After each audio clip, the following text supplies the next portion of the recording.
আসসালামু আলাইকুম সবাইকে। আশা করি মহান আল্লাহর অশেষ রহমতে সকলে অনেক ভালো আছো এবং সুস্থ আছো, এবং এই করোনা মহামারীর মধ্যেও মহান আল্লাহ তোমাদের সকলকে অনেক ভালো রেখেছেন। তাহলে আজকে আমরা শুরু করতে যাচ্ছি সাধারণ গণিতের প্রথম ক্লাস, যেটা হচ্ছে মির্জাপুর ক্যাডেট 2018 এর বহু নির্বাচনী সমাধান নির্বাচনী পরীক্ষা 2018 এর। তাহলে আমরা আর কথা না বাড়িয়ে শুরু করে দিই। ওকে, তো আমাদের প্রথম প্রশ্ন 1 নম্বরে 4.355 এর উপরে পুনঃপৌনি। তাহলে এটাকে আমাদের সাধারণ ভগ্নাংশে প্রকাশ করতে হবে এখন। তো আমরা সাধারণ ভগ্নাংশে প্রকাশ করে দেখি কি রকম মান আসে।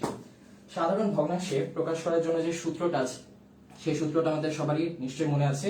প্রথমে পুরোটা লিখে ফেলবো কোনো দশমিক বা পুনঃপৌনিক চিহ্ন ছাড়া, 435। এখন যেটার উপর পুনঃপৌনিক চিহ্ন আছে সেটা বাদে যে সংখ্যাটুকু আছে, যেমন 5 এর উপরে পুনঃপৌনিক চিহ্নটা আছে, এইটা বাদে বাকি যেটুকু আছে দশমিক ছাড়া সেটা লিখে ফেলবো, এরপরে নিচে আমরা কি লিখবো, যে যতগুলো সংখ্যার উপর যতগুলো অঙ্কের উপর পুনঃপৌনিক চিহ্ন আছে ততগুলোর জন্য ততগুলো 9 লিখবো। এখানে একটা অঙ্কের উপর পুনঃপৌনিক চিহ্ন আছে তাই আমি একটা 9 লিখছি, এবং দশমিকের পরে যতগুলোর উপরে কোনো পুনঃপৌনিক চিহ্ন নেই ততগুলোর জন্য 0 দিব। এখানে একটার উপর কোনো পুনঃপৌনিক চিহ্ন নেই তাই আমি একটা 0 বসাচ্ছি। এখন আমার মানটা কত আসে, ক্যালকুলেটরে হিসাব করলে আমরা পাবো 392 ভাগ 90। 392 ভাগ 90। এখন সবার মান কি একরকম এসেছে নাকি খাতা কলম নিয়ে বসে দেখতে পারো। ওকে, এটা তাহলে আমাদের প্রথম অঙ্ক গেল। আশা করি কারো সমস্যা হয়নি। আচ্ছা,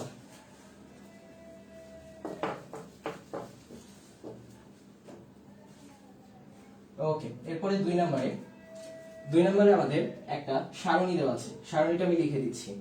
সারণীতে প্রথমে আছে উচ্চতা, এরপর আছে গণসংখ্যা। তো উচ্চতাগুলো লিখি 150, 155, 160, 165, 170, 175। এবং এখানে গণসংখ্যাগুলো কি কি আছে, গণসংখ্যা আছে 4, 6, 12, 4, 6, 12, এরপরে 16, 8, 5, 16, 8, 5। আমাদের বের করতে বলেছে এখানে এই উপাত্তের মধ্যক কত। এই উপাত্তের মধ্যক বের করার সময় আমাদেরকে প্রথমে কি করতে হবে, ক্রমযোজিত গণসংখ্যা বের করতে হবে। ক্রমযোজিত গণসংখ্যা। তো ক্রমযোজিত গণসংখ্যা বের করে আমাকে প্রথমে দেখতে হবে এটা কি জোড় নাকি বিজোড়। তাহলে প্রথমটা দেখি, প্রথমটা 4 বসালাম, এরপর 4 যোগ 6 10 বসালাম, 10 যোগ 12 22 বসালাম, 22 যোগ 16 2 আর 6 8, 2 আর 1 3, 38, 38 আর 8 6 4, তারপর 46 আর 5 51। এখন আমরা দেখি এখানে আমাদের n অর্থাৎ গণসংখ্যা এসেছে 51। 51 সংখ্যাটা বিজোড়, 51 সংখ্যাটা বিজোড়। যেহেতু এটা বিজোড় সংখ্যার জন্য আমরা জানি যে মধ্যক যখন বের করতে যাব তখন আমাদের কি করতে হবে, যে এই বিজোড় সংখ্যাটার সাথে আমাদের 1 যোগ করতে হবে। 1 যোগ করে 2 দিয়ে ভাগ করে দিব। এততম পদ হচ্ছে আমাদের মধ্যক। তাইলে এখন 51 যোগ 1 হচ্ছে 52, 52 ভাগ 2 হচ্ছে 26। তার মানে আমাদের 26তম পদ। 26তম পদ কোথায় পড়েছে, এখানে 22তম পদ পর্যন্ত আছে 160-এ। এরপর 22 এর পর থেকে 23, 24, 25, 26 এভাবে করে 38 পর্যন্ত আছে 165 নাম্বার, 165 যে উচ্চতা সেই উচ্চতাতে। তাইলে আমাদের যে ক্রমযোজিত গণসংখ্যা দিয়ে হিসাব করলাম সেখানে আমরা পেলাম আমাদের টোটাল গণসংখ্যা, মোট গণসংখ্যা হচ্ছে 51। 51কে এরপর আমরা যেহেতু এটা বিজোড় তাই এর সাথে 1 যোগ করে 2 দিয়ে ভাগ করে যততম পদ পাবো তততম পদই হবে আমাদের মধ্যক। তাইলে আমাদের মধ্যক আসছে 26তম পদ।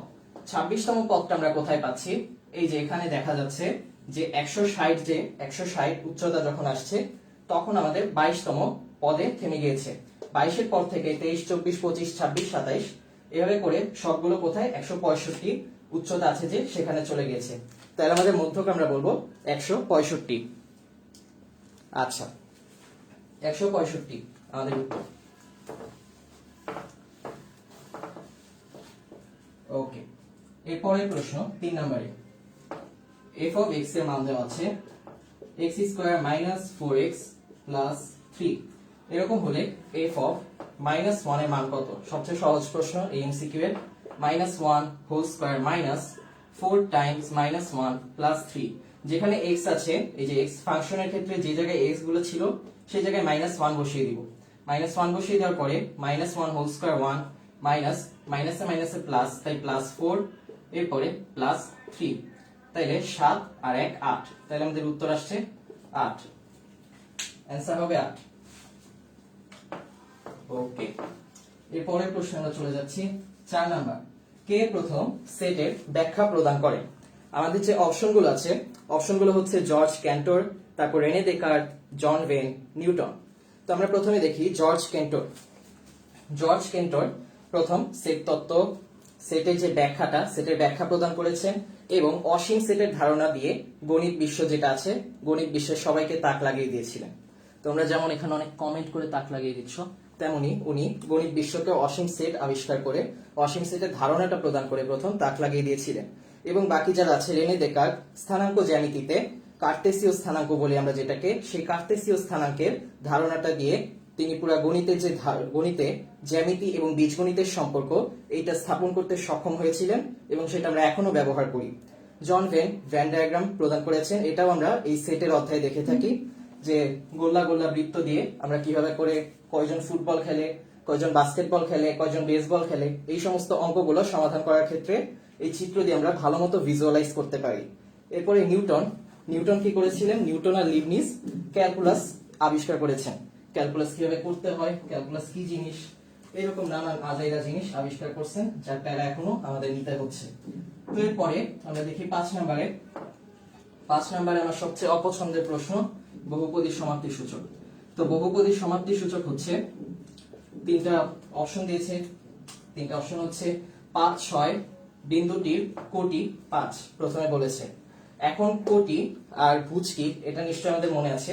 ভুজ হচ্ছে যেটা এভাবে করে ডাইরেক্ট যাচ্ছে, আর কোটি হচ্ছে উপর থেকে নিচে নামছে। মনে রাখার সহজ উপায় হচ্ছে ট্যাক্স কোটি টাকা, কোটি টাকা, ট্যাক্স কোটি টাকা। যাদের মনে নেই, ট্যাক্সের এক্স যেটা প্রথমে আসবে, এক্স সব সময় প্রথমে, আর কোটিতে যে ওয়াই আছে সেই ওয়াইটা শেষে, ওয়াই হচ্ছে শেষে। তাহলে আমাদের প্রথম যেটা বলেছে কোটি হচ্ছে 5, 5 কিন্তু প্রথমে, 5 কোটি না, 5 হচ্ছে এক্স, এক্স কে আমরা বলি ভুজ।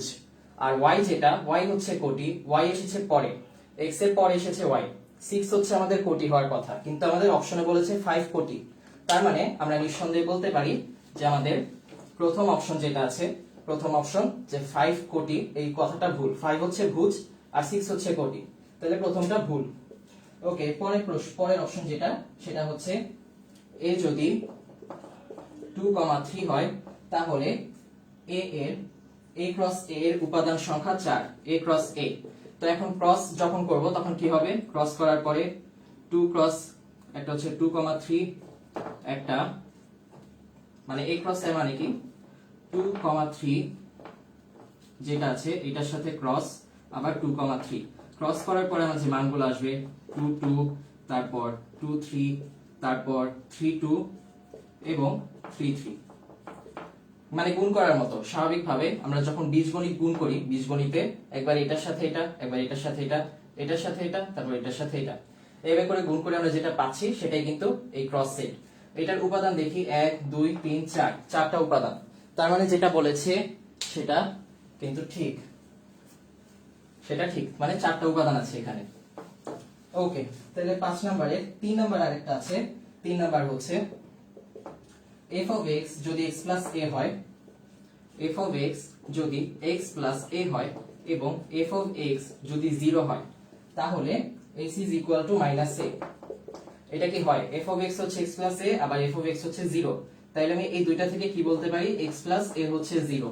তাইলে x is equal to, এইটা এই পাশে নিয়ে আসলে প্লাসটা মাইনাস হয়ে যাবে, মাইনাস a। তাহলে আমাদের উত্তর কি? উত্তর হচ্ছে মাইনাস a। ওকে, তাহলে আমাদের প্রথমটা ভুল ছিল, দ্বিতীয় আর তৃতীয়টা ঠিক, দ্বিতীয় এবং তৃতীয়টা ঠিক। ওকে, এরপরে যে 6 নম্বরে, 6 নম্বরে আমাদের বলেছে a square minus √3a plus 1 is equal to 0 হলে a প্লাস 1/a এর মান কত? ওকে, এটা বেশ সহজ একটা জিনিস।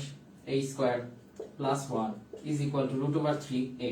তাহলে এখন a কমন নিলে a plus 1/a is equal to root over 3a। এখন a আর a কাটা, তাইলে a plus 1/a is equal to root over 3। Okay, তাহলে a প্লাস 1/a এর মান হচ্ছে রুট ওভার 3। প্রথমে কি করলাম, প্রথমে আমি a স্কয়ার আর 1টাকে এই পাশে রেখে এই মাইনাস 3 এই পাশে পাঠিয়ে দিলাম।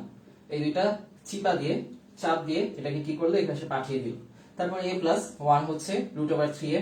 তাহলে এখন এই a আর এই a যদি আমি কাটাকাটি করি, তাহলে বাকি থাকে a plus 1/a is equal to root over 3। বেশ সহজ জিনিস, এবং আমাদের উত্তর এসে গেল রুট ওভার 3। ওকে, এরপর 7 নম্বরে একটি কলমের মূল্য 24 টাকা। এই মূল্য প্রকৃত মূল্যের 80%, বাকি টাকা সরকার ভর্তুকি দেয়। ওকে, তো এখন একটা কলমের মূল্য দিয়েছে আমাকে 24 টাকা, কিন্তু এর আসল মূল্য কিন্তু আমাকে বলেনি। আসল মূল্য আমি ধরলাম y টাকা। এখন আসল মূল্য y টাকা, এই আসল মূল্যের 80% হচ্ছে এটা, তাহলে আসল মূল্য এর 80% হলো 24 টাকা। তো আসল মূল্যটা কত হবে? তো আমি যখন জানি 80% মানে কি, 80% মানে y টাইমস 80, পার্সেন্টের জায়গায় আমি সবসময় লিখবো 1/100 হচ্ছে 24। তো এখন এই দুইটা কাটাকাটি করলে থাকে 4 ডিভাইডেড বাই 5, তাইলে y টাইমস 4 ডিভাইডেড বাই 5 হচ্ছে 24। ওকে, তাইলে এখন y এর মান হবে হচ্ছে 24 টাইমস 5 ডিভাইডেড বাই 4টা এই পাশে আসলে নিচে চলে আসে। ওকে, তাহলে এখন 4 আর 24 কাটাকাটি করলে থাকে 6, 5 6 30। তার মানে কলমের আসল মূল্য হবে 6 গুণ 5 30, কারণ আমি প্রথমেই ধরে নিয়েছিলাম কলমের আসল মূল্য হচ্ছে y। আসল মূল্যর 80% হচ্ছে এই মূল্যটা, এই মূল্যটা। আর বাকি টাকা কে, বাকি টাকা কোথা থেকে আসছে আসল মূল্যে? এটা তো 24 টাকায় বিক্রি করলাম, বাকি যে থাকে 30 বিয়োগ 24 6 টাকা, এই 6 টাকাটাই সরকার ভর্তুকি হিসেবে দিচ্ছে। বাকি টাকাটা কি হয়, সরকার ভর্তুকি দেয়। তো কলমের জন্য তাহলে প্রথম প্রশ্ন ছিল কত টাকা সরকার ভর্তুকি দেয়।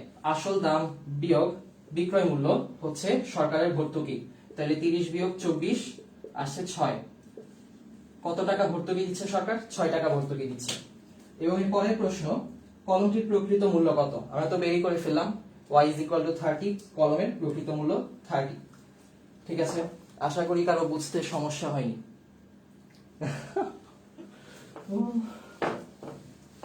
ওকে, ঠিক আছে। 9 নম্বরে নিচের তথ্যগুলি দেখি। log 10 base 10 to the power p, এরপর এটার মান হচ্ছে p log। ওকে, এই জিনিসটা কি সত্যি নাকি? এখন আমরা অনেক বেসিক থেকে জানি যে এরকম একটা যদি থাকে যে m এর বেস log m এর বেস 10। এখন এই m এর উপর আরেকটা পাওয়ার আছে, m এর উপর আরেকটা পাওয়ার আছে। বেস তো আছে 10, কার বেস? m এর বেস 10। তো এর উপর একটা পাওয়ার আছে p। যখন যার বেস তার উপর পাওয়ার থাকে, যার বেস তার উপর যদি পাওয়ার থাকে, সেই পাওয়ারটাকে সামনে নিয়ে আসতে হবে। সেই পাওয়ারটা কই চলে আসবে? পাওয়ারটাই উপর থেকে সামনে চলে আসবে। এটা আমরা কম বেশি সবাই জানি, যে এই লগারিদম একবার পড়েছে সেও জানে। তার মানে আমাদের 1 নাম্বার থেকে 1 নাম্বারটা অবশ্যই সঠিক, 1 নাম্বারটা সঠিক। এরপরে 2 নাম্বার যেটা 2 to the power 4 is equal two 16 এবং log 16 base 2 is equal two 4, দুইটা একই কথা।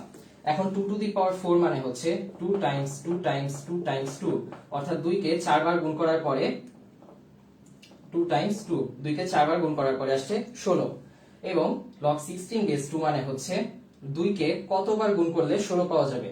এই যে বেস যেটা আছে, 2 কে কতবার গুণ করলে 16 পাওয়া যাবে, এটা। 2 কে যদি আমরা 4 বার গুণ করি, 2 গুণ 2 গুণ 2 গুণ 2, 4 বার গুণ করলে আমরা কি পাবো? 16। তার মানে কয়বার গুণ করলে? 4 বার গুণ করলে। আসলে তাইলে এটা হচ্ছে এক্সপোনেনশিয়াল রূপ, আর এটা হচ্ছে লগারিদমের রূপ। এক্সপোনেন্টের রূপ একটা, আর এটা হচ্ছে লগারিদমের রূপ। একটা সূচক হিসেবে, একটা লগারিদম হিসেবে প্রকাশ করলাম। তাইলে এটা গেল প্রথমটা, দ্বিতীয়টা গেল। এরপর তৃতীয়টাতে log m plus n base a is equal to log m base a plus log m base a। এটা কি ঠিক? এটা কিন্তু আমরা দেখতে পাচ্ছি যে log a দুইটাকে যখন আমি কমন নিব, দুইটাকে যদি আমি কমন নিই, কমন নিলে কি হবে এটা আমরা কম বেশি সবাই জানি। m আর n যদি মাঝখানে প্লাস হিসেবে থাকে একসাথে লিখলে গুণ হয়ে যাবে। আবার যদি এরকম হয় log a m minus log a m a n, ঠিক আছে, দুইটার মাঝখানে মাইনাস আছে, log a দুই জায়গাতেই সমান, তাইলে তখন আমার যেটা হবে সেটা হচ্ছে log a n divided by n। অর্থাৎ যদি দুইটা প্লাস আকারে থাকে একসাথে লিখলে গুণ হয়ে যাবে, দুইটা মাইনাস আকারে থাকলে একসাথে লিখলে ভাগ হয়ে যাবে। এটা আমাদেরকে বুঝতে হবে। কিন্তু আমাদের প্রশ্নে কি লিখেছে, প্লাস দেয়নি, গুণ দেয়নি, প্লাস দিয়ে দিয়েছে। প্লাস দিলে তো হবে না, তার মানে আমাদের 3 নাম্বারটা ভুল। 3 নাম্বারটা হবে এই যে যদি আমাদের গুণ চিহ্ন দিত তাহলে ঠিক হতো, কিন্তু দিয়েছে প্লাস চিহ্ন, প্লাস হবে না। দুইটা লগকে যখন আমি কমন নিব তখন এটা m আর n গুণ আকারে থাকবে, প্লাস হবে না, গুণ আকারে। তাহলে আমার 1 এবং 2 সঠিক, 3 নাম্বারটা ভুল। 1 এবং 2 সঠিক, 3 নাম্বারটা ভুল। এরপর 10 0.0035 লগের সাধারণ পূর্ণক কত? লগের সাধারণ পূর্ণক বের করার জন্য এমন ভাবে লিখতে হয় যাতে এই যে দশমিকের বাম পাশে জিরোর জায়গায় একটা অন্য অঙ্ক থাকে যেটা সার্থক অঙ্ক, অর্থাৎ জিরোর চেয়ে বড় কোনো অঙ্ক, যেমন 1 2 3 4 5 6 7 8 এরকম কোন একটা অঙ্ক থাকবে এবং শুধু একটা অঙ্কই থাকবে। এমন ভাবে প্রকাশ করতে হবে আমাকে। তো সেইভাবে প্রকাশ করতে হলে আমি দশমিকটাকে 1 2 3 3 ঘর ডানে সরিয়ে দেই, তাহলে কি আসে 3.5। এভাবে লিখলে হবে, এভাবে লিখলে হবে। কিন্তু এখন আমার প্রকৃত মানটা কিন্তু পাল্টে গিয়েছে। প্রকৃত মান যাতে না পাল্টায় তাই আমাকে এমন কিছুর সাথে গুণ করতে হবে যেন আগের মানটাই ফিরে আসে, যাতে আগের মানটাই ফিরে আসে। ওকে, তো এখন আগের মানটা ফেরানোর জন্য আমি যেহেতু এটাকে 3 ঘর ডানে নিয়েছি, তাহলে আমি এটাকে লিখবো, যখন ডানে যাবে ডানে গেলে কমবে, তাই 10 টু দি পাওয়ার -3 লিখবো। 3.5 টাইমস 10 টু দি পাওয়ার -3। যখন বামে যাবে, সাপোজ এখানে দশমিক 30.375 ছিল, এখন আমি এটাকে এক ঘর বামে নিলাম, এক ঘর বামে নিয়ে 3.0375 লিখলাম, তখন বামে গেলে এটা 10 টু দি পাওয়ার 1 হয়ে যাবে, কারণ এক ঘর বামে যাচ্ছে। কিন্তু যখন ডানে যাচ্ছে 3 ঘর ডানে গেলে 10 টু দি পাওয়ার -3 হবে। যখন ডানে যাবে তখন মাইনাস, আর যখন এক ঘর বামে যাচ্ছে তখন প্লাস, +1। প্লাস চিহ্নটা আমরা উজ্জ্ব রাখি। ওকে, আচ্ছা, তাইলে এটা আশা করি বোঝা গিয়েছে। তো এখন আমাদের বলেছে সাধারণ লগের পূর্ণক কত। আমার কি আসছিল 3.5 টাইমস 10 টু দি পাওয়ার -3। যখন উপরে -3 থাকবে সাধারণ লগের পূর্ণক লেখার সময় আমরা এটাকে বার 3 দিয়ে লিখব। উপরের এই চিহ্নটাকে বলা হয় বার চিহ্ন। এবং যখন আগে মাইনাস চিহ্নটা ছিল সেই মাইনাস চিহ্নটা রাখবো না, মাইনাস চিহ্নটা ফেলে দিব এবং তখন বার চিহ্ন দিয়ে লিখবো। আর যদি এমনি +3 থাকতো তাহলে সাধারণ লগের পূর্ণক লেখার সময় আমি শুধু 3 দিতাম। কিন্তু যদি মাইনাস চিহ্ন থাকে উপরে বার চিহ্ন দিয়ে লিখতে হবে। আর আমাদের প্রশ্নের অপশন নাম্বার 4 এ বলা আছে বার 3, তাহলে আমাদের উত্তর হবে বার 3। এটা নিয়ে কি সমস্যা হয়েছে কারো? ওকে, এরপরে একটি শ্রেণীতে যতজন শিক্ষার্থী পড়ে প্রত্যেকে তার সহপাঠীর সংখ্যার সমান টাকা চাঁদা দেওয়ায় মোট 420 টাকা চাঁদা উঠলো। তো সাপোজ আমি সহ আমার শ্রেণীতে টোটাল পড়ে 50 জন, তাহলে আমার সহপাঠী কতজন থাকবে? আমার সহপাঠী অবশ্যই আমি না, আমি ছাড়া যতজন আছে তার মানে আমার সহপাঠী 50 বিয়োগ 1 কতজন হয়? 49 জন। কিন্তু টোটাল পড়ে 50 জন, টোটাল 50 জন পড়ে, আমি বাদে হয় 49 জন। ওকে, তো এটার পরে আমাদের যেটা চেয়েছে যে যতজন শিক্ষার্থী পড়ে প্রত্যেকে তার সহপাঠীর সংখ্যার সমান চাঁদা দিয়েছে। আমি ধরে নিই পরে x জন শিক্ষার্থী, তাইলে চাঁদা দিয়েছে এক একজন চাঁদা দিয়েছে কয় টাকা করে? তার সহপাঠীর সংখ্যার সমান করে। তাইলে সহপাঠী হচ্ছে x - 1, সে বাদে বাকি সবাই x - 1। x জন পড়ে এবং চাঁদা দিয়েছে, এক একজন চাঁদা দিয়েছে কত করে? তার সহপাঠীর সংখ্যার সমান করে। ওই একজন বাদে বাকি যতজন আছে তারাই তো তার সহপাঠী। x থেকে ওই একজন বাদ দিলে বাকি যারা থাকে তারাই তার সহপাঠী। ওকে, আচ্ছা, আমার নেটওয়ার্ক মনে ঠিক আছে। ওকে, x - 1 আর এটা হচ্ছে x। তাইলে এখন একজন কত টাকা দিচ্ছে? একজন দিচ্ছে তার সহপাঠীর সংখ্যার সমান টাকা। তাহলে সকলে টোটাল x জন আছে, x জন কত টাকা দিবে, x টাইমস x মাইনাস 1 টাকা। তো এটা কত হয়, x স্কয়ার মাইনাস x। আর এটার মান কত, এটার মান দিয়েছে যে প্রত্যেকে তার সহপাঠীর সংখ্যার সমান টাকা চাঁদা দেওয়ার মোট 420 টাকা উঠলো। মোট উঠেছে 420 টাকা, মোট 420 টাকা উঠেছে। তো এখন মোট যেহেতু 420 টাকা উঠলো, এটাকে আমরা একটা সমীকরণের মতো বানিয়ে ফেলি। x স্কয়ার মাইনাস x, 420টা এই পাশে নিয়ে আসি, মাইনাস 420 হচ্ছে কত আসে, 0। তাহলে এখন এটাকে আমরা এভাবে লিখতে পারি, x square minus 21x plus 20x minus 420 is equal to 0। তাহলে x কমন নেই, x minus 21 plus 20x minus 21 is equal to 0। তাহলে x plus 20 Times x minus 21 is equal to 0। ওকে, তাইলে এখন আমাদের x এর মানটা চেয়েছে। x হচ্ছে আমার টোটাল সহপাঠী, টোটাল সহপাঠী না, টোটাল ছাত্র সংখ্যা। টোটাল ছাত্র সংখ্যা কতজন হবে, তাহলে একটা নিতে পারি আমি x প্লাস 20, এটাকে এই পাশে পাঠিয়ে দিলাম, তাহলে কত হবে, x প্লাস 20 থাকবে শুধু। আবার যদি আমি x প্লাস 20 কে এই পাশে পাঠিয়ে দিই, তাহলে কত থাকবে, তাহলে থাকবে x minus 21 is equal to 0, আর x plus 21 is equal, x plus 20 is equal to 0। তাহলে x এর মান আসবে মাইনাস 20, আর এখানে x এর মান আসবে 21। এখন মানুষের সংখ্যা তো আর কখনো মাইনাস হতে পারে না, মানুষের সংখ্যা কখনো মাইনাস হতে পারে না, এই জন্য এই মানটা গ্রহণযোগ্য হবে না। কিন্তু মানুষের সংখ্যা প্লাস হতে পারে, তাই এই মানটা গ্রহণযোগ্য হবে। ওকে, তাহলে আমাদের সহপাঠী সহ, আমি সহ বাকি সবার টোটাল ছাত্র সংখ্যা যারা চাঁদা দিয়েছে, চাঁদা দেওয়া অর্থাৎ শ্রেণীতে শিক্ষার্থীর সংখ্যা, সবাই তো চাঁদা দিল, সব শিক্ষার্থীর সংখ্যা কি হবে, 21 জন হবে। ওকে, এরপরের প্রশ্নে তাহলে 12 নাম্বার, প্রত্যেকে কত টাকা করে চাঁদা দিল, তার সহপাঠীর সংখ্যার সমান করে 21 জন আমার উত্তর এসেছে। তাহলে সহপাঠী হবে প্রত্যেকে, আমি কত টাকা দিব, আমি নিজেরটা বাদে বাকিদের সংখ্যা দিব, তাহলে আমি 20 টাকা করে দিব। ওকে, তাহলে 21 মাইনাস 1 আসে 20। এরপরে দুইটি সমান্তরাল সরল রেখার একটি ছেদক দ্বারা উৎপন্ন, দুইটি সমান্তরাল সরল রেখা, এটা একটা, এটা একটা, এটা হচ্ছে ছেদক, সাপোজ এটা এদের ছেদক। তো এখন এই সমান্তরাল সরল রেখার একটা ছেদক দ্বারা উৎপন্ন প্রত্যেক জোড়া অনুরূপ কোণ কি সমান হবে, এই যে এখানে একটা অনুরূপ কোণ, এখানে আরেকটা অনুরূপ কোণ, তো দুইটা অনুরূপ কোণ কি সমান হবে, এটা আমরা হিসাব করে দেখি। একটা চাঁদা নিয়ে বসি, এই কাজটা করি, নিজে ভিজুয়ালাইজ করার ট্রাই করি, তাহলে আমরা দেখব যে এইটার যে কোণ আসবে, সাপোজ থিটা কোণ, এইটারও আসবে থিটা কোণ। এই জন্যই অনুরূপ কোণ দুইটা সমান হয়, কারণ দুইটা কি একই রকম, সমান্তরাল দুইটা লাইন, এটার মাঝখান দিয়ে যদি আমি একটা দাগ কেটে দেই, তাহলে এটা যে মান আসবে এটার মানটাও সেম আসবে। তার মানে আমার প্রথমটা কিন্তু সঠিক, যে ছেদক দ্বারা উৎপন্ন প্রত্যেক জোড়া অনুরূপ কোণ কি হবে, সমান।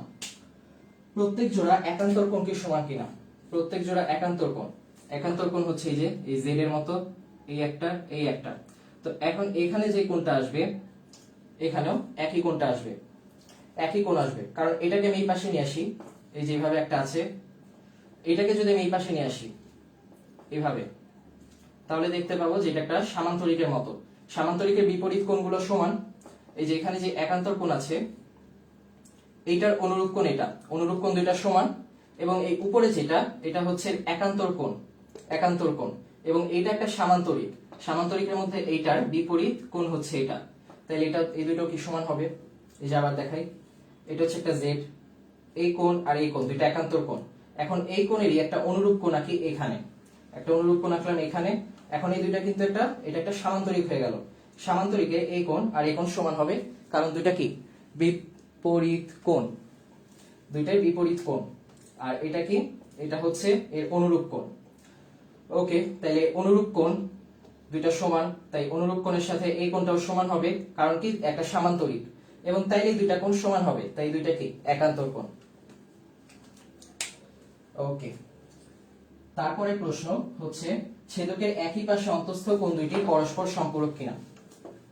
তো এখন ছেদকের এই যে দুইটা সমান্তরাল রেখা ছিল, এটা ছেদক, ছেদকের একই পাশে দুইটা কোণ কি পরস্পর সম্পূরক কিনা, অর্থাৎ দুইটার যোগফল কি 180 ডিগ্রি হবে নাকি। তো এখন আমরা জানি এটা একটা সরল রেখা, এটা সাপোজ 70 ডিগ্রি, তো এটা যেহেতু একটা সরল রেখা, পুরোটা মিলে একটা সরল কোণ হবে, তাহলে সরল কোণ মানে 180 ডিগ্রি, তাহলে 70 ডিগ্রি বাদে এই পাশে থাকবে আর 110 ডিগ্রি। এখন এটা যেহেতু 110 ডিগ্রি, একান্তর কোণ মানলে এটাও 110 ডিগ্রি হবে। যেহেতু দুইটা সমান্তরাল তাই এটা একান্তর কোণ এবং এটা 110 ডিগ্রি হচ্ছে। এবং এই 70 ডিগ্রির সাথে এটা যেহেতু একান্তর কোণ তাই এটাও কি 70 ডিগ্রি হবে। এবং এই যে একই পাশে দুইটা কোণ, এই দুইটা মিলে কত হচ্ছে 180 ডিগ্রি। তো এই যে দুইটা কোণ যেটা আছে, অন্তস্থ দুইটা কোণ অর্থাৎ ভেতরের দুইটা কোণ, এই ভেতরের দুইটা কোণের যোগফল কি 180 ডিগ্রি। যেহেতু দুইটা কোণের যোগফল 180 ডিগ্রি তাই আমরা বলতে পারি যে দুইটা কোণের যোগফল 180 ডিগ্রি হলে এই দুইটা পরস্পর সম্পূরক।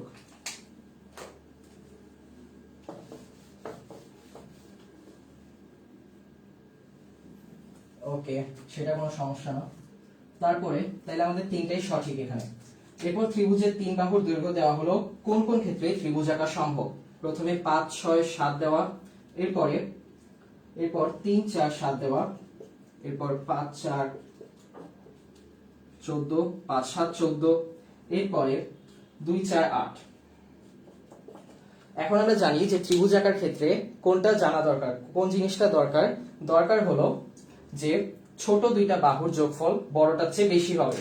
এখানে ছোট দুইটা বাহুর যোগফল হচ্ছে 5 আর 6 কত হয় 11, 11 অবশ্যই 7 এর চেয়ে বেশি, তার মানে এখানে ত্রিভুজ আঁকা সম্ভব। কিন্তু তারপরে 3 আর 4 যোগ করলে হয় 7, 7 আর 7 সমান, তাই এখানে ত্রিভুজ আঁকা সম্ভব না।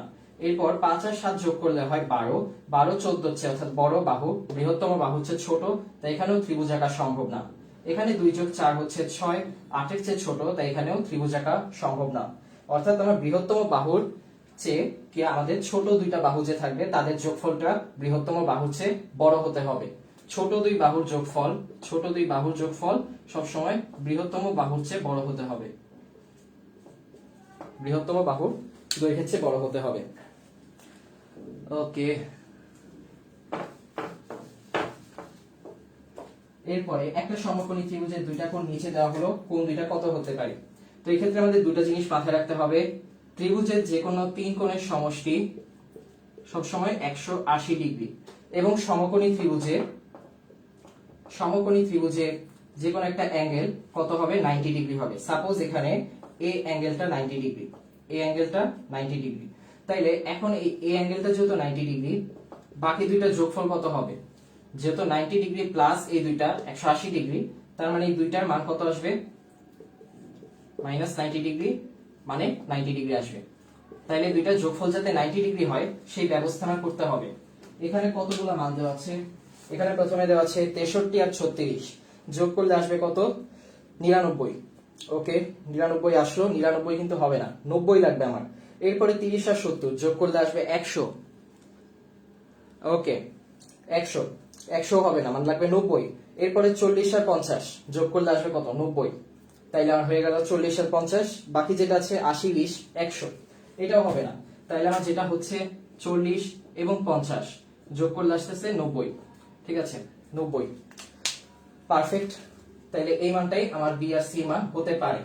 ঠিক আছে, সব মান হবে না, এমন মান লাগবে দুটো যোগ করলে যাতে 90 হয়, অর্থাৎ পরস্পর কি হবে পূরক কোণ হতে হবে, পরস্পর পূরক কোণ হতে হবে। এরপরে যেটা আছে নিচের তথ্যগুলো লক্ষ্য করো। বৃত্তের যে কোনো জ্যায়ের লম্ব দ্বিখণ্ডক কেন্দ্রগামী, এই যে এখানে একটা জ্যায়, এর লম্ব দ্বিখণ্ডক যেটা, লম্ব দ্বিখণ্ডক এরকমও হতে পারে, এরকমও হতে পারে, এরকমও হতে পারে, অর্থাৎ এখানে সূত্র কি শুধু লম্ব হবে। তার মানে লম্ব দ্বিখণ্ডক হলে হবে না, লম্ব সমদ্বিখণ্ডক হতে হবে যদি কেন্দ্রগামী হতে চায়। লম্ব সমদ্বিখণ্ডক হলে কি হবে, লম্ব সমদ্বিখণ্ডক হলে মাঝখান দিয়ে যাচ্ছে, একদম মাঝখান দিয়ে যাচ্ছে, সমান ভাগে ভাগ করার সময় মাঝখান দিয়ে যাবে। আর আমার কেন্দ্রটা কই, কেন্দ্রটা অবশ্যই মাঝখানে থাকবে। তাই যখন লম্ব সমদ্বিখণ্ডক হবে লম্ব হয়ে যাবে এবং সমদ্বিখণ্ডক হবে দুই পাশ দিয়ে সমান, মাঝখান দিয়ে যাচ্ছে, তাহলে মাঝখান দিয়ে গেলে কার দেখা পাবে, কেন্দ্রের দেখা পাবে। যদি মাঝখান দিয়ে না যায় তাহলে কি হবে, মাঝখান দিয়ে না গেলে কিন্তু কেন্দ্রে যাবে না। তাই আমার কি লাগবে, লম্ব দ্বিখণ্ডক না, লম্ব সমদ্বিখণ্ডক লাগবে, লম্ব সমদ্বিখণ্ডক। তাই 1 নাম্বারটা কি বলবো, ভুল। লম্ব দ্বিখণ্ডক দিয়েছে, লম্ব সমদ্বিখণ্ডক দেয়নি, লম্ব সমদ্বিখণ্ডক হতে হবে। যদি জ্যায় থাকে, জ্যায়ের লম্ব দ্বিখণ্ডক কিন্তু যে কোনো দিক দিয়ে যেতে পারে, লম্ব হবে যে কোনো দিক দিয়ে যাবে, কিন্তু লম্ব সমদ্বিখণ্ডক হলে একদম মাঝ বরাবর যাবে। আর কেন্দ্রটা থাকে কোথায়, মাঝ বরাবর। প্রথমে আমাদের বলেছে লম্ব দ্বিখণ্ডক, তাই প্রথমটা হবে না। এরপরে যেটা আছে সেটা হচ্ছে যে কোনো সরলরেখা একটা বৃত্তকে দুইয়ের অধিক বিন্দুতে ছেদ করতে পারে না। যে কোনো সরলরেখা, একটা সরলরেখা আঁকলাম, কয়টা বিন্দুতে ছেদ করেছে? একটা দুইটা। কোনোভাবেই একটা সরলরেখা এর বেশি বিন্দুতে ছেদ করবে না, মাত্র দুইটা বিন্দুতে ছেদ করবে সবসময়। যতগুলো সরলরেখা একই, প্রত্যেকটা হাইয়েস্ট দুইটা বিন্দুতে ছেদ করবে, এর বেশি ছেদ করবে না। এরপরে ত্রিভুজের যে কোনো দুই বাহুর অন্তর তৃতীয় বাহুর চেয়ে ক্ষুদ্রতর। যেমন আমাদের আগে যে উদাহরণ দেখেছিলাম 7 আর 5 আর 14। এখন দেখি যে কোনো দুই বাহুর অন্তর কি তৃতীয় বাহুর চেয়ে ক্ষুদ্রতর হয় নাকি। 14 বিয়োগ 7 কত হয়? 14 থেকে যদি 7 যায় 7 থাকে। ওকে, 7 আর 5 12 আর 14। ওকে, আচ্ছা এইভাবে তো ত্রিভুজ হয় না। 7 5 আর 6, ঠিক আছে, 7 5 আর 6। এখানে 7 থেকে যদি আমি 5 বিয়োগ করি তাহলে বাকি থাকে কত? 2। 3 নাম্বার বাহু হচ্ছে ছোট। আবার যদি আমি 7 থেকে 6 বিয়োগ করি থাকে 1, 3 নাম্বার বাহু হচ্ছে ছোট। এরপর 6 থেকে যদি 5 বিয়োগ করি তাহলেও থাকে 1, 3 নাম্বার বাহু হচ্ছে ছোট। সব সময় ত্রিভুজে যে কোনো দুইটা বাহুর অন্তর যদি হয়, অর্থাৎ বিয়োগ করা হয়, একটা দৈর্ঘ্য থেকে আরেকটা দৈর্ঘ্য বিয়োগ করছি, তাহলে সব সময় সেটা 3 নাম্বার বাহু হচ্ছে ছোট আসবে। সব সময় 3 নাম্বার বাহু হচ্ছে ছোট আসবে মানটা, ঠিক আছে? তাইলে তার মানে আমাদের 2 নাম্বারটাও কিন্তু সঠিক। যে দৈর্ঘ্য নিয়ে আমরা ত্রিভুজ আঁকি না কেন, একটা ভ্যালিড ত্রিভুজ হতে হবে। যদি একটা ভ্যালিড ত্রিভুজ হয় তাহলে 3 নাম্বার বাহুর যে দৈর্ঘ্য, সেটার দৈর্ঘ্যটা কি হবে? সবসময় অন্য দুইটা বাহুর যে বিয়োগফল থাকবে বা অন্তর অর্থাৎ পার্থক্য থাকবে, দৈর্ঘ্যের পার্থক্য, তার চেয়ে 3 নাম্বার বাহুর দৈর্ঘ্য সবসময় কি হবে? বড় হবে।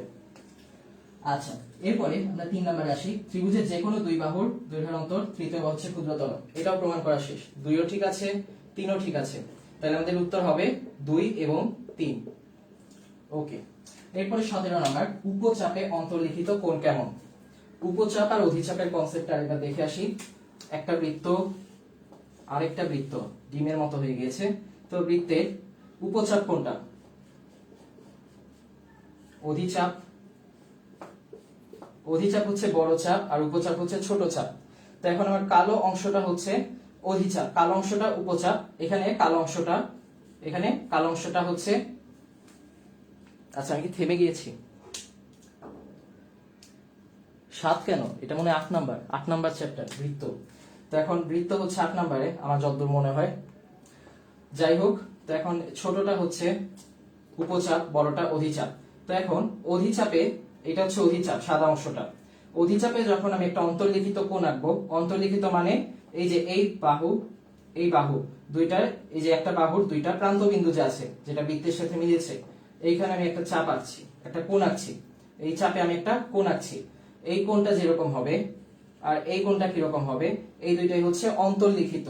এই যে এটা হচ্ছে অধিচাপে অন্তর্লিখিত এবং এটা হচ্ছে উপচাপে অন্তর্লিখিত।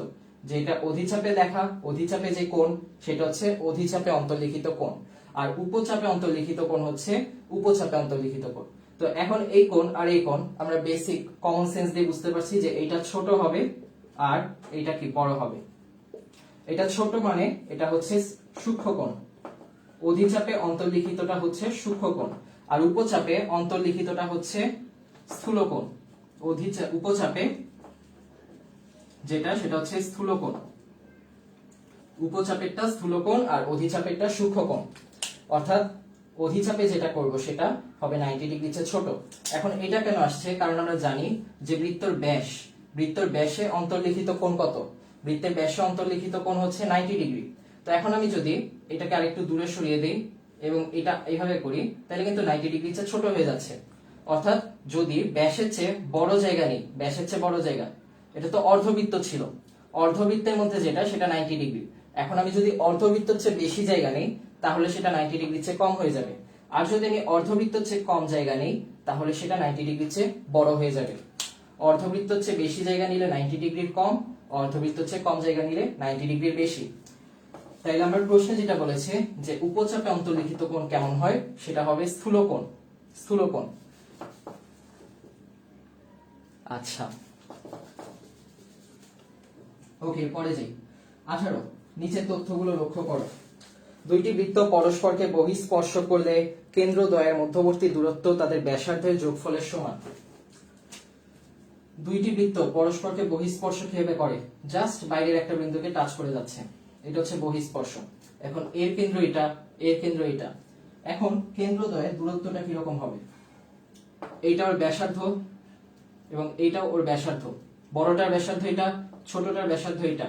যদি দুইটা ব্যাসার্ধ আমি যোগ করি, দুইটা ব্যাসার্ধ যোগ করি, তাহলে যোগফল যেটা পাবো, সাপোজ এটা x1 এটা x2, x1 প্লাস x2 হচ্ছে এই পয়েন্ট থেকে এই পয়েন্টের দূরত্ব।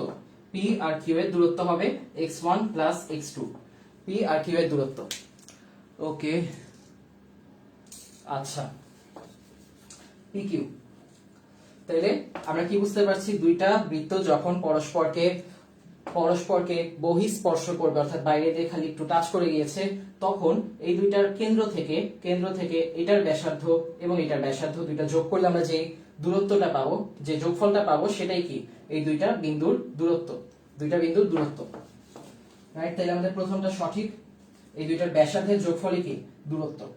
এরপর দুইটি বৃত্ত পরস্পরকে অন্তঃস্পর্শ করলে কেন্দ্রদ্বয়ের মধ্যবর্তী দূরত্ব তাদের ব্যাসার্ধের পার্থক্যের সমান। দুইটি বৃত্ত, এই একটা বৃত্ত এবং এই একটা বৃত্ত, এটার কেন্দ্র এটা, এটার কেন্দ্র এইটা সাপোজ। তো এখন এই দুইটা, এদের মধ্যবর্তী দূরত্ব হচ্ছে এটা, তাই না?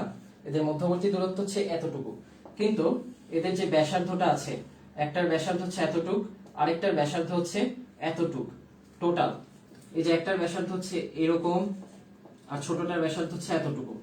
তো এখন এইটা যদি আমি বাদ দেই, তাহলে বাকি থাকে কতটুক, এইটা। অর্থাৎ বড়টার ব্যাসার্ধ থেকে যদি আমি ছোটটার ব্যাসার্ধ বাদ দেই, তাহলে আমার বাকি থাকে এই যে বড়টার ছোটটার মধ্যে যে দূরত্ব, বড়টার ব্যাসার্ধ থেকে ছোটটার ব্যাসার্ধ বাদ দিব, তাহলে বাকি থাকে কতটুকু, মাঝখানে যে দূরত্বটা আছে সেটা, মাঝখানে দূরত্বটা আছে সেটা।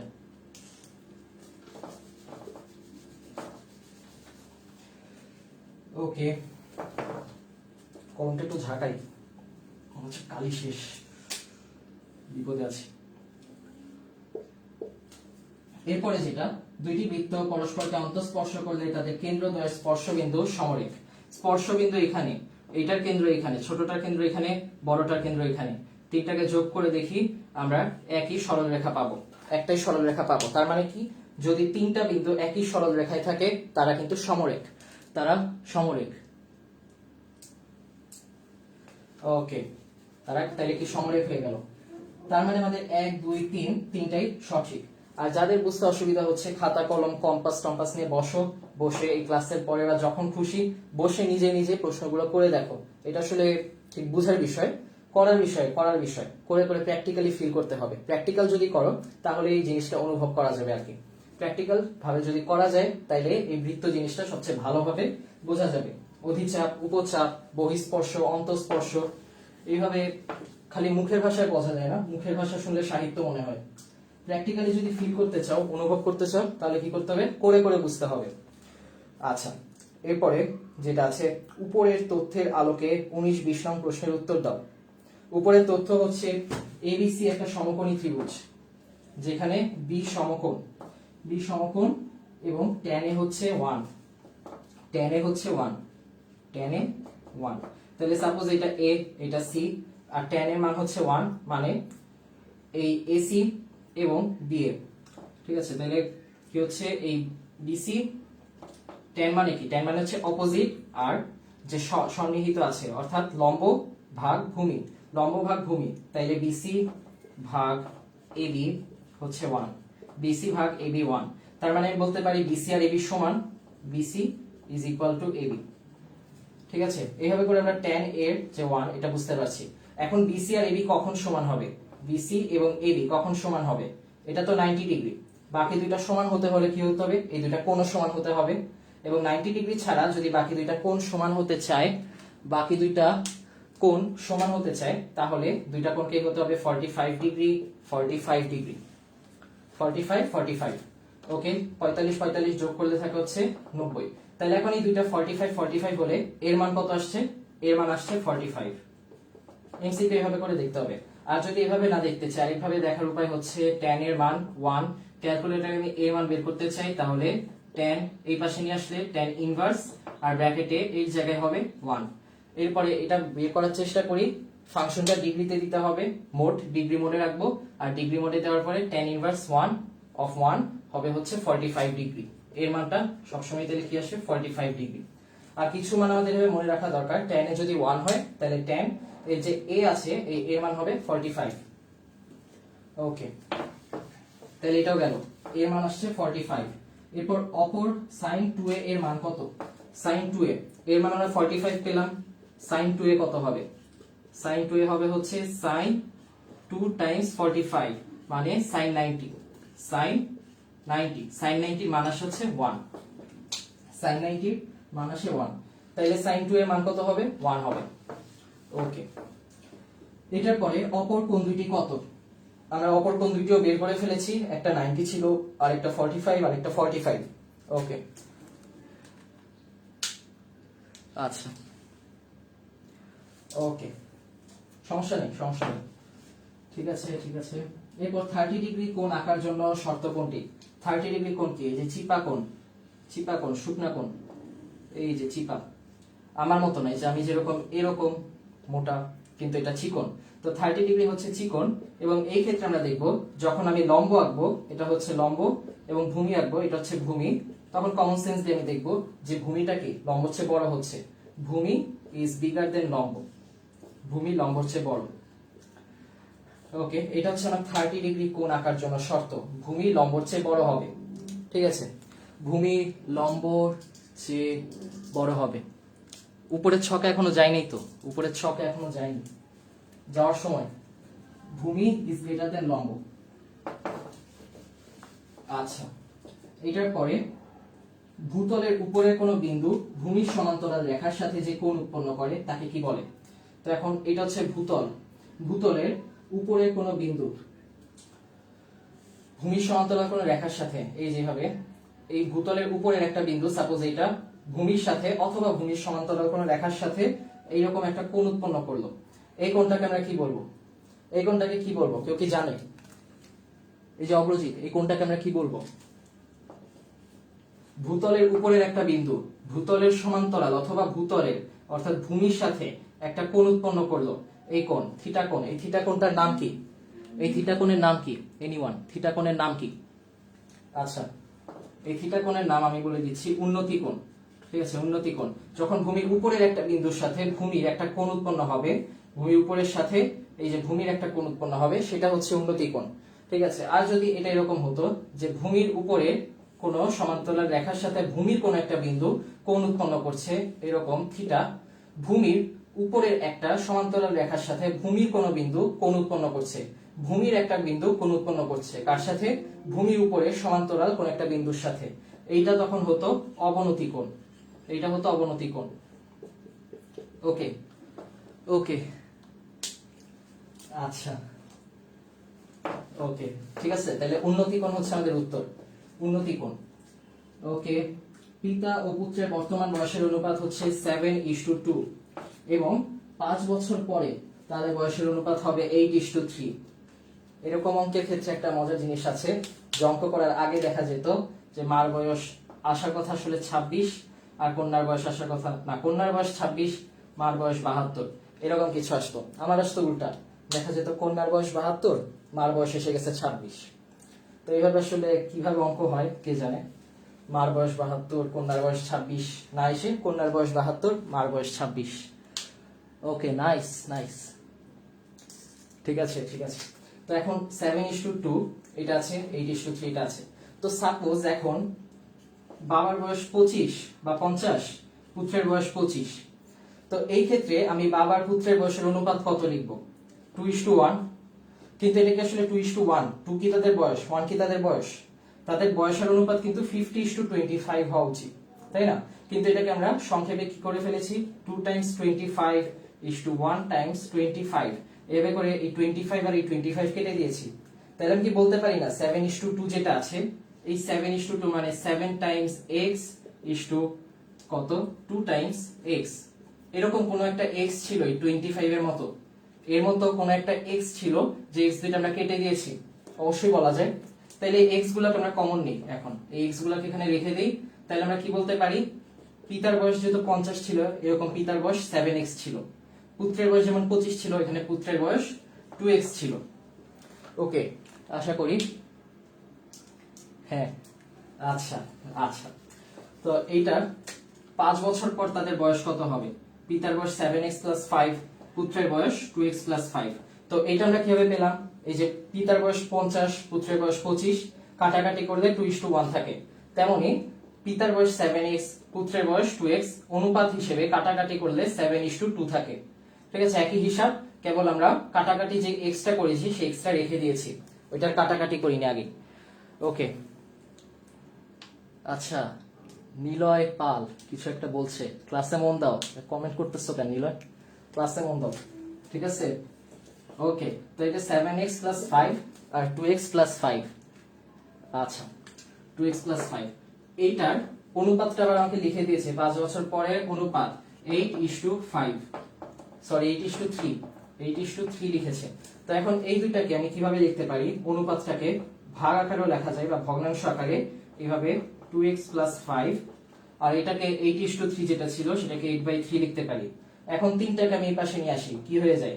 3 × 7 হচ্ছে 21, 21x, 3 × 5 হচ্ছে 15, 15। এখন এটাকে এই পাশে নিয়ে আসি, কি হয়? 2x + 5, এটা হয়ে যায় 16x + 5 × 40। এটার অবস্থা তো খারাপ, শেষ করতে পারবো নাকি কে জানে। আচ্ছা, মনে হয় না, তাও দেখি।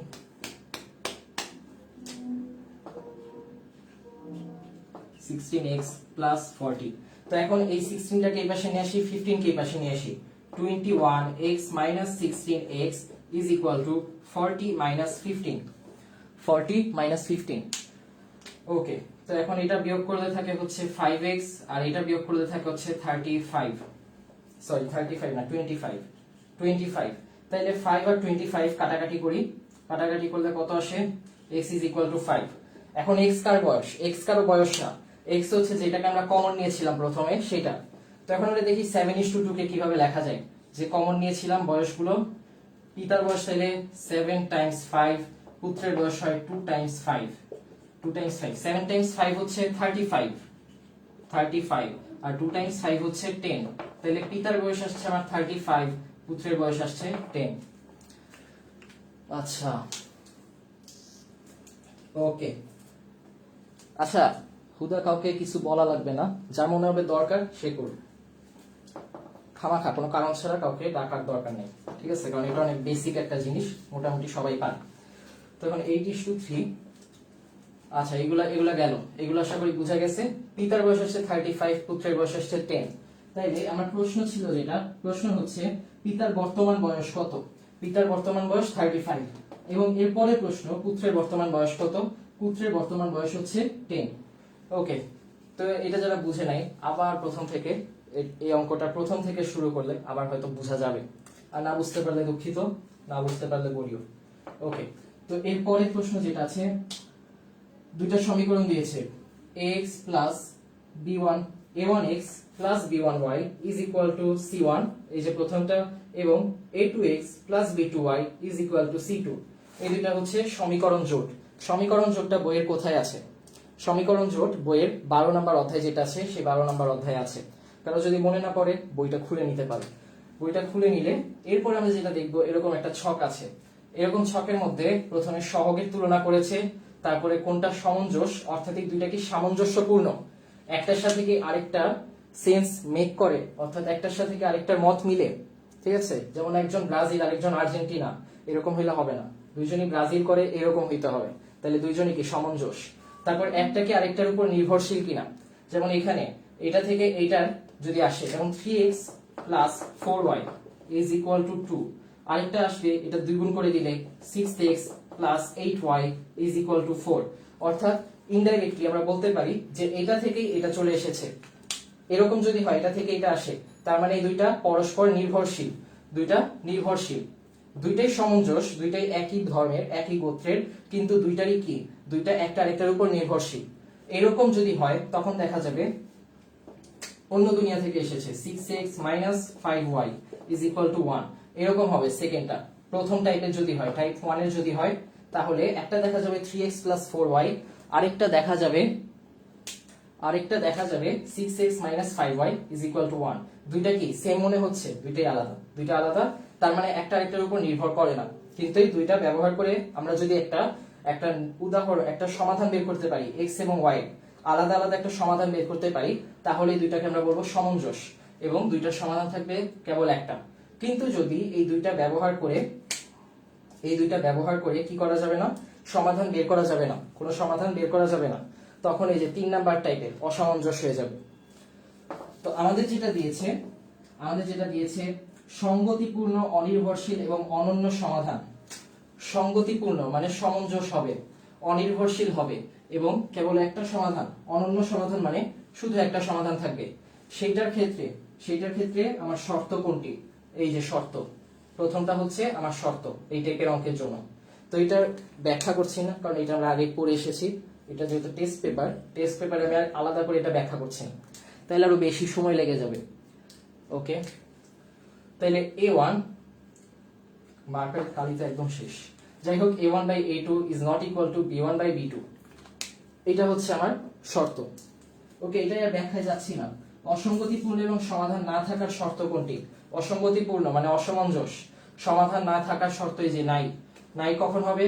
যখন এই যে দুইটা সহগের তুলনা a1/a2 b1/b2 মিলে গিয়েছে, দুইটা সেম, কিন্তু c1/c2 মিলে নাই, আলাদা। এই যে এটা ব্রাজিল কিন্তু এটা আর্জেন্টিনা, মিলে নাই, দুইটা কি আলাদা আলাদা, এটা অসামঞ্জস। এটা পরস্পর নির্ভরশীল হচ্ছে কিন্তু কি মিলে নাই, সরি পরস্পর অনির্ভরশীল এবং মিলে নাই। ওকে, এরপরে যেটা আসবে 5 + 8 + 11 + 14, 5 + 8 + 11 + 14, 5 +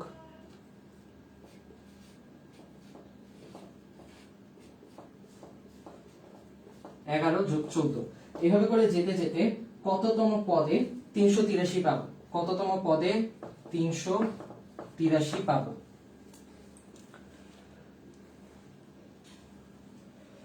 ওকে, তাইলে এখন দেখি এটা কিরকম ধারা।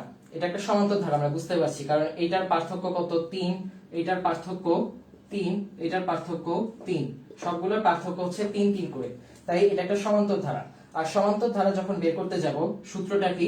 এততম পদ, nতম পদ বের করার সূত্র হচ্ছে a + n - 1 × d।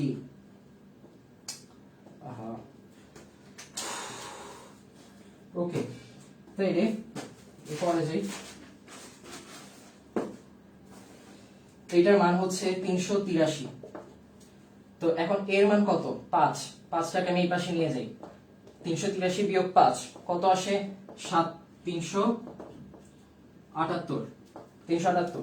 এখন d এর মান কত? প্রত্যেকটার পার্থক্য কত? 3 করে, তার মানে d এর মান হচ্ছে 3। তাইলে আমার n - 1 হচ্ছে 378/3। এরপর n এর মান আসবে 378/3 + 1, 378/3 + 1। এটার মান আসবে, এটার উত্তর কত আসবে? এটার উত্তর আসবে হচ্ছে 127 আসবে এটার উত্তর, 127। আচ্ছা, হ্যাঁ, মার্কারের জন্য অনেক প্যারায় আছি, প্যারায় পীড়িত, সীমায় সীমিত। যাই হোক, মোটামুটি ভালোই যাচ্ছিল, মার্কার এসে 12টা বাজিয়ে দিল। তো এরপরে অন্যরকম একটা ধারা আছে, 12 + 24 + 48, এভাবে যেতে যেতে 768 আসবে কখন? এটা হচ্ছে অন্যরকম, কারণ প্রত্যেকটাই 2 গুণ করে বাড়ছে, 2 গুণ 12 গুণ 2 24, 24 গুণ 2 48, এভাবে করে করে বাড়ছে। তো এখন প্রত্যেকটাই দ্বিগুণ করে বাড়ছে যেহেতু, তো এটা গুণোত্তর ধারা। আর গুণোত্তর ধারার ক্ষেত্রে আমরা যেটা জানি, গুণোত্তর ধারার ক্ষেত্রে এততম পদ বের করার সূত্র হচ্ছে a³ n - 1, যেখানে q হচ্ছে প্রত্যেকটা কত গুণ করে বাড়ছে সেই হিসাব। তার মানে a হচ্ছে 12, প্রত্যেকটা দ্বিগুণ করে বাড়ছে, তাই q হচ্ছে 2, আর n - 1 এর মান হচ্ছে 768। এখন n এর মান বের করতে হবে। 12টাকে আমি এই পাশে নিয়ে যাই, 2n - 1 হচ্ছে 768/12। ওকে, তাহলে এখন এইভাবে হিসাব করার পরে যে মানটা আমি পাবো, ক্যালকুলেটর করি। ওকে,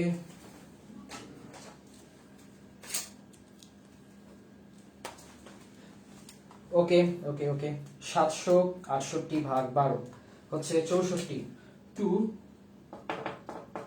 2 n minus 1 হচ্ছে 64। এখন 2 টু দি পাওয়ার কত? 64। 2 n minus 1 হচ্ছে 2 টু দি পাওয়ার 6 সম্ভবত, হ্যাঁ 2 টু দি পাওয়ার 6। তাহলে n minus 1 হচ্ছে 6, n হবে 7, তাহলে n এর মান আসে 7। তার মানে এটা কততম পদ? সপ্তম পদ, সপ্তম পদ। ওকে, সপ্তম পদ হবে।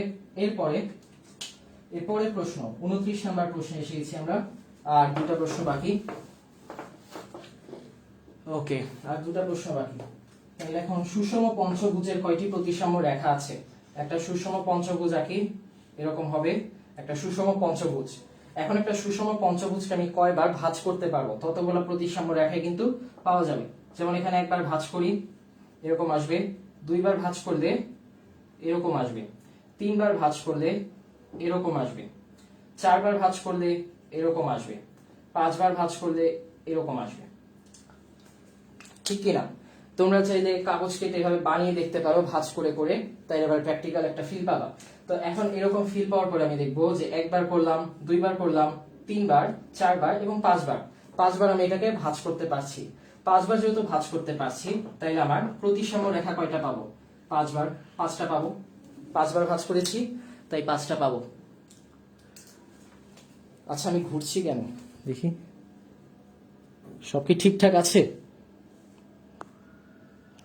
ওকে ওকে, 5টা রেখা পাওয়া গেছে। তাহলে আমার প্রতিসাম্য রেখা পঞ্চভুজের ক্ষেত্রে কয়টা পাচ্ছি? 5টা। সামান্তরিকের ক্ষেত্রফল 120 বর্গ সেন্টিমিটার। একটা সামান্তরিক, সাপোজ এরপরে প্রশ্ন, একটা সামান্তরিক, এর ক্ষেত্রফল হচ্ছে 120 বর্গ সেন্টিমিটার, এবং এর একটা কর্ণ হচ্ছে, একটা কর্ণ কত আসবে? 24 সেন্টিমিটার আসবে। 24 সেন্টিমিটার একটা কর্ণ। তো এখন বিপরীত শীর্ষ থেকে কর্ণের উপর অঙ্কিত লম্বের দৈর্ঘ্য কত? একটা লম্ব, অঙ্কিত লম্ব, ঠিক আছে। তো এখন এটা যেহেতু লম্ব, তার মানে এটা কি সামান্তরিক যে দুটা ত্রিভুজে ভাগ হয়েছে। আমি কি থেমে গিয়েছি?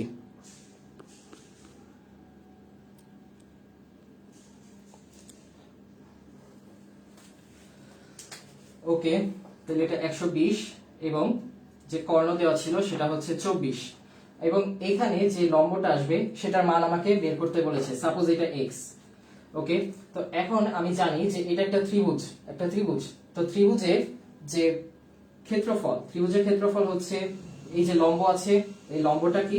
এই লম্ব এর সাথে ভূমি গুণ করে, লম্ব গুণ ভূমি গুণ হাফ, এই লম্বটাকে আমরা বলি উচ্চতা। এই লম্বটাকে বলা হয় উচ্চতা। তো এখন এই উচ্চতা দেওয়া নেই, ভূমি দেওয়া আছে 24, উচ্চতা আমি x ধরলাম, x টাইমস 24 টাইমস হাফ হচ্ছে কত? হচ্ছে 120 এর অর্ধেক, কারণ এটা হচ্ছে পুরোটা একটা সামান্তরিক, এর অর্ধেক হচ্ছে এই ত্রিভুজটা। তাহলে 120 এর অর্ধেক হচ্ছে 60, তাহলে এটা 60 পেলাম। তাহলে এখন এই 24 এর মান কত হবে? 24 x এর মান হবে 60 গুণ 2 120, তাহলে x এর মান হবে 120/24। তাহলে x এর মান কত আসছে? x এর মান আসছে 5। 120 ভাগ 24 হচ্ছে 5, তাহলে x এর মান আসলো 5।